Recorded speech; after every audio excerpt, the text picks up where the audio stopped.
In 2 decades in politics, Spencer Cox has risen from a city councilman to the governor of the state of Utah. He managed a pandemic, he's been a lightning rod on LGBTQ issues, and he's been a voice for moderating our political discourse. He's also found himself in the national spotlight multiple times. I'm Robert Gerke. I'm a political reporter for the Salt Lake Tribune. I've been covering Utah politics for 28 years.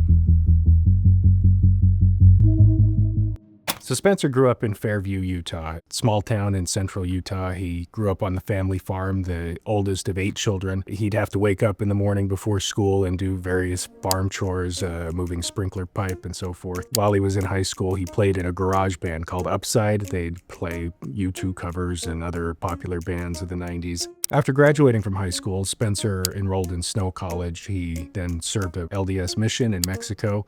He's still fluent in Spanish. When he returned from his mission, he and his fiancée at the time, Abby, enrolled at Utah State University. He finished at Utah State with a 4.0. He was accepted at Harvard University for law school, but opted to attend Washington and Lee, where he worked on the law review and graduated 5th in his law school class. After graduating from law school, Spencer clerked for U.S. District Judge Ted Stewart and then landed a job at a law firm in Salt Lake City. Spencer and Abby moved back to Fairview to be closer to family. They worked on the farm, and also Spencer helped run Centricom, a telecom business that had been in the family for 90 years. Family sold the business in 2001. Spencer's family had always been politically active. His dad, Eddie, had been mayor of Fairview. Spencer followed in his father's footsteps. He was appointed to a vacancy on the city council, went on to become mayor of the city, a county commissioner. In 2012, he ran for a seat in the Utah State House. He won that seat without a Democratic opponent. He served 1 term in the Utah State House, was an outspoken critic of Attorney General John Swallow, who was embroiled in a scandal at the time, pressed the House to investigate the Attorney General, and build a bit of a reputation for himself for being outspoken and despite being a freshman in the body. So in 2013, Governor Gary Herbert's Lieutenant Governor Greg Beld announced that he was going to be stepping aside, creating a vacancy. There was a lot of speculation about who the governor would pick to replace him. Nobody really expected the Spencer Cox character to be the guy that got chosen. Spencer Cox was not really on anybody's shortlist except for the shortlist that mattered, and that was the shortlist of Gary Herbert. Governor Herbert called Spencer a shorter, younger version of Greg Bell and said it was a good fit for him to fill that spot. In his role as lieutenant governor, Spencer served as sort of an ambassador of sorts to rural Utah, drawing on his roots as from a small town. I begin with an admission and an apology. First, I recognize fully that I am a balding, youngish, middle-aged, straight white male Republican politician with all of the expectations and privileges that come with those labels. In 2016, Spencer made national headlines giving a speech after the Pulse nightclub shooting in Orlando that killed 49 people. I grew up in a small town. I went to a small rural high school. There were some kids in my class that were different than me, and sometimes I wasn't kind to them. I didn't know it at the time, but I know now that they were gay. I regret not treating them with the kindness, dignity, and respect, the love that they deserved. For that, I sincerely and humbly apologize. It was considered remarkable at the time for a lieutenant governor from a red state to speak so frankly about it. It was a signal of sorts that Spencer was from a different generation than the previous leaders had been.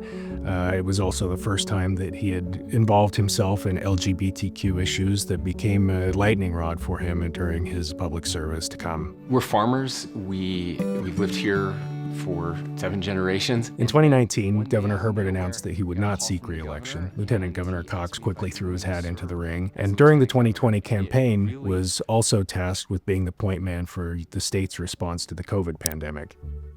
It was a crowded Republican field, included a former governor, John Huntsman Jr., former Speaker of the House, Greg Hughes, and of course, Lieutenant Governor Cox.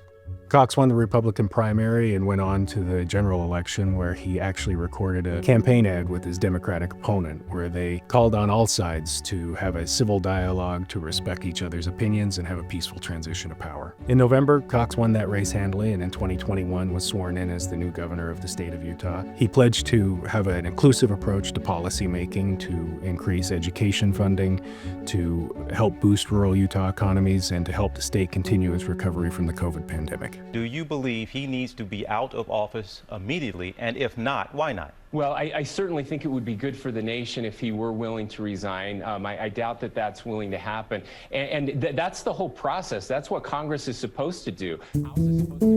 Spencer has been a critic of President Trump. In 2016, he said he would not vote for President Trump. He called him dangerous and said he represents the worst of what this great country has to offer. He said he did not vote for him in 2016 and wouldn't vote for him in 2020. He said that his rhetoric was too divisive and his tone was too harsh for the people of Utah.